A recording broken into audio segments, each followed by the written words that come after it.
අපි සාකච්ඡා කරන්න යන්නේ රාක්ෂායන ටීකාවේ 26 වන කොටස. වැඩි විස්තර සාකච්ඡා කරමු.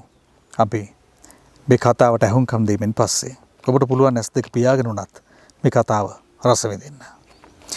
කුම්භකර්ණ මහ සෙනෙවිතුමත් එතුමන්ගේ පුත්‍ර කතලු කුමාරයාත් රටේ කෘෂිකර්මාන්තය දියුණු කරන ආකාරය ගැන කතා කරමින් හිටියේ. අනාගතයේදී අපේම මිනිසුන් අපේ මහ පොළොවට විෂ ඉසින බවත් කුම්භකර්ණීන් මෙතනදී හෙළි කළා. ඒත් කතලු එක විශ්වාස කළේ නැහැ. කතලු කුමාරයා මෙහෙම අහනවා. පියාණෙනි, කෙසේද දැන දැනත් අපේ මිනිසුන් මව් පොළොවට විෂ ඉසින්නේ? කුම්භකර්ණීන් කියනවා, මිනිසුන්ට දොසක් කියන්න අපට බෑ. ඔවුන් එසේ කළ යුතුම තැනට විවිධ කණ්ඩායම් පොළඹවනු ලබනවා. කතලු අහනවා, ඒ කවුරුන්ද? කුම්භකර්ණ කියනවා, පුත, ලෝකයේ තවත් වසර 5000කින් උඩු යටි කරවනවා. අප සතු සියල්ලත් සමගින් කියන කරන හිතන කිසිම දෙයක් සම්බන්ධ අවබෝධයකින් තොර බවකුයි ඇති වෙන්නේ. ඒ අවබෝධයකින් තොර බවත් ඔවුන්ට වැටහෙන්න ඉනුත් වසර 1000ක්වත් ගත වෙනවා. කතලු අහනවා, ඉතින් පියාණනි, මව් පොළොවට විෂ දැමූ පසු ඉන් නැගෙන ගහකොළ විෂවනවා නොවේද? කුම්භකර්ණ කියනවා, නිශ්චිතයි. විවිධ රෝගාබාධ ඒ නිසා ඇති වෙනවා. ඒවා සමනයටත් ඔවුන් පානය කරන්නේ විෂමයි. කුම්භකර්ණ මේ හෙළිකිරීම කළේ බොහොම කනගාටුවෙන්. දයකට සිදුවන විනාශයේ තරම කුම්භකර්ණ කල්තියා දැන සිටියා. කතලු මෙහෙම අහනවා, පියාණනි, ජාතියට කුමක්ද සිදුවන්නේ? ඔවුන් සියල්ලම මුලා වූවන්සේ උමතු වූවන්සේ හැසිරෙනවාද? කුම්භකර්ණ කියනවා, ඒ විතරකුත් නෙවෙයි කතලු. මහ පොළොවට විෂ දමා ඒ මත දලුලන තුරුවල පළ වැලට නැවත ඔවුන් විෂ ඉසිනවා. මේ තත්ත්වයේ බරපතලකම කුම්භකර්ණ කතලු කුමරුන්ට පැහැදිලි කරලා දුන්නා. සොඳුරු පරිසරයත් ආධ්‍යාත්මික පින්වන්ත භාවයත් විනාශ කර සමාජයේ ලෝකයේ විශෙන්ම නරකින්ම පිරියෑම තුළ හෙළ ජාතියට කුමක් සිදුවේද? කුම්භකර්ණ මහ සෙනෙවිතුමන් තමන්ගේ පුතත් එක්ක සාකච්ඡා කරමින් හිටියේ ඒ ගැන. කුම්භකර්ණ මෙහෙම කියනවා, කතලු, කුඩා දරුවාගේ පටන් වැඩිහිටියා දක්වාම විවිධ රෝගාබාධ සහිත ජාතියක් අප විසින්ම නිර්මාණය කරගනු ලබනවා.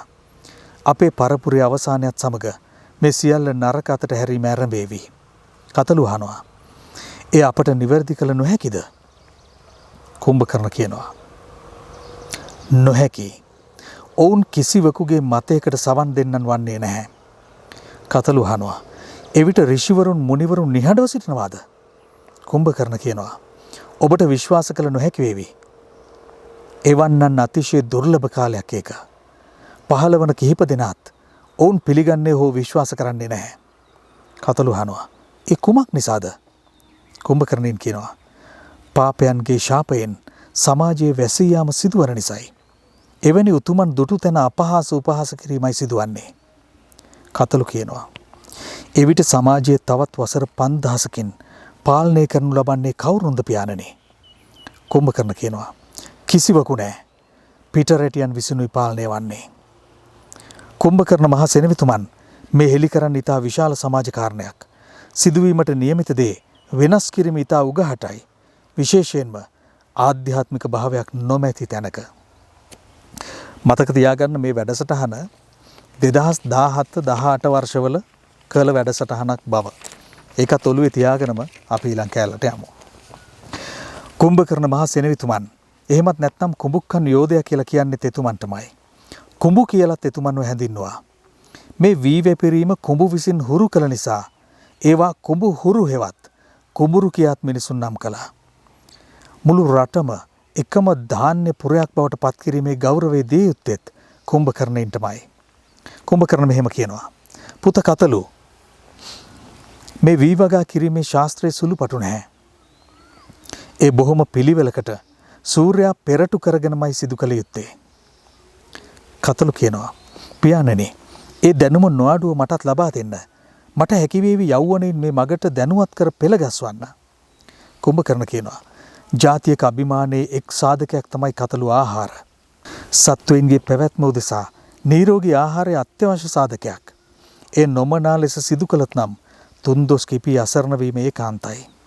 කතලු කියනවා, එවිට පියාණනි, වෛද්‍ය කර්මය, තාර්කා ශාස්ත්‍රය, සටන් ශිල්පය, ගුවන් තාක්ෂණය, ආධ්‍යාත්මය කියන මේ සියල්ල සමග ආහාරවල නිරෝගී භාවය දැඩි ලෙස සම්බන්ධයිද?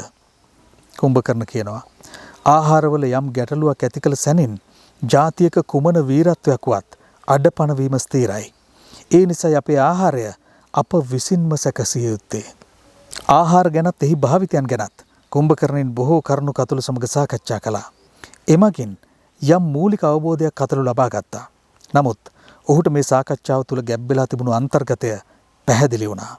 රාජ්‍ය ආරක්ෂාව අනතුරේ දැමීම සඳහාත් ආහාරය යොදාගත හැකි බව ඔහුට සිහිපත් වුණා. ඔහු එස්සැන්නින්ම ගියේ යලි මේඝනාද මුණ ගැහෙන්න.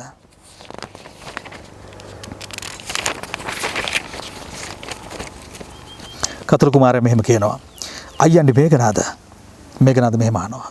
කතළු ඔබ පැමිණ අසුන් ගන්න. කතළු කියනවා අයියන්ඩි ඔබට පැවසීමට මගේ හිතේ තෙරපෙන ගැටලුවක් තිබෙනවා. මේඝනාද කියනවා ඔබ හැම විටම ඉතා උචිත හා අත්‍යවශ්‍ය කරුණු සපයන බව මා දන්නවා මලයන්ඩි. පවසන්න කුමක්ද කාරණය? කතළු කියනවා මා පියාණන් සමග කළ සාකච්ඡාවකදී ආහාර පිළිබඳ අග්ගනා කරුණු දැක්වීමක් එතුමා කළා. මේඝනාද කියනවා කුම්භකර්ණ කුඩප්පච්චි තමා එහි රුසියා. කතළු කියනවා ඔව්. නමුත් ඒ කතාව තුළ අපට වෙනත් දෙයක් උගත හැකි. මේඝනාද අහනවා කුමක්ද? කුම්භකර්ණෙන් හෙළි කළ යම් යම් දේ නිසා කතළු තිගැස්මටපත් වුණා. මොකද ඔහු මේ වෙලාවේ හිතන්නේ රටේ ආරක්ෂාවට එල්ල වෙලා තියෙන තර්ජනය ගැන. ඔහු මේඝනාදට මෙහෙම කිව්වා. කතළු කියනවා අයියන්ඩි ආහාරය තමයි අභිමානය, නිරෝගී භාවය. මේඝනාද කියනවා ඉතින්? කතළු කියනවා ඉතින් රාජ්‍ය අස්ථාවර කිරීම උදෙසා සෙබළුන්ගේ ආහාරවලට. මේඝනාද බය වෙනවා. මොකක්? ඔව් කිසිවෙකු විසින් එසේවත් කළ හැකි තමයි. කතළු ඔබ නම් විශිෂ්ටයෙක්. රාජකීය ආරක්ෂක සේනාවල ආහාරවල නිරෝගීතාව විමර්ශනය කළ යුතුයි. කතළු කියනවා නිවැරදි. මේඝනාද කියනවා මා වහම විභීෂණ කුඩප්පච්චි මුණ ගැසී මේ පිළිබඳ විධිවිධාන සැපිය යුතුමයි. මේඝනාද තවමත් දන්නේ නැහැ ජාතික ආරක්ෂාවට තර්ජනයක් වෙන විභීෂණ බව. ඔහු මේ ගැන කරුණු කියන්න විභීෂණ හොයන් ගියා. මේඝනාද කියනවා මෙහෙම. අවසරයි විභීෂණ කුඩප්පච්චි. විභීෂණ කියනවා මේඝනාද පැමිණෙන්න. කෙසේද නවක තතු? මේඝනාද කියනවා ජාතික ආරක්ෂාව උදෙසා ආරක්ෂක සේනා පිළිබඳ සැලකිලිමත් විය යුතුයි. මේ කතාවත් එක්ක විභීෂණ තිගැස්සුණා. ඔහු හිතුවා ඔහුගේ සැලසුම් මේඝනාදට කොහෙන් හෝ සැලවී ඇති බව. ඔහුගේ වචන පවා පැටලෙන්න ගත්තා. විභීෂණ මෙහෙම කියනවා ආරක්ෂක සේනා කුමක්ද ගැටලුව? මේඝනාද කියනවා විභීෂණ කුඩප්පච්චි ආහාර විෂවීමක් සිදුවොත් සේනා අඩපණ වීම සිදු වෙනවා. ඒ නිසා කියනකොට විභීෂණ කියනවා කවුද එවන්නක් සිදු කරන්න මේඝනාද? කුමක්ද ඔබ මෙවන්නක් පැවසීමේ අර්ථ? මේඝනාද කියනවා යම් බඳු දෙදරීමක් සේනාංකවල විය හැකි බවට ඉඟි ලැබෙමින් පවතිනවා. එනිසා සියලු සාධක කෙරෙහි අපගේ නොඅඩු විමසුම් මැස යොමු කළ යුතුයි. මේඝනාදගේ මේ කරුණු දැක්වීමත් එක්ක විභීෂණගේ හිතට අකුණු පහරක් වැදුනා වගේ වුණා. මොකද සේනාංකවල බෙදීමක් සිදුවිය හැකි බව මෙලෙසින් කටින් කට යෑම තමගේ සියලු බලාපොරොත්තු බිඳ වැටීමට හේතු වන නිසා. විභීෂණ මෙහෙම කියනවා මේඝනාද කිසිවකට නුඹ බිය විය යුතු නැහැ. මා මේ තනතුරේ සිටින තාක් කිසිවක් සිදුවන්නේ නැහැ.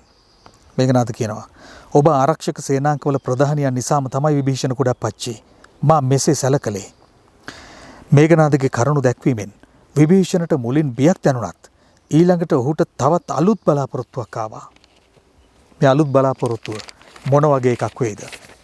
රාක්ෂායන ටීකාව තුලින් පමණයි ඔබට රාවණ ඉතිහාසයේ නිශ්චිත සාධක පිළිබඳව සිදුවුණු සත්‍ය පිළිබඳව දැන කියා ගන්න ලැබෙන්නේ. ඒ නිසා අපි මීළඟ වැඩසටහනින් ඉතා ඉක්මනින් මුණ ගැහෙමු.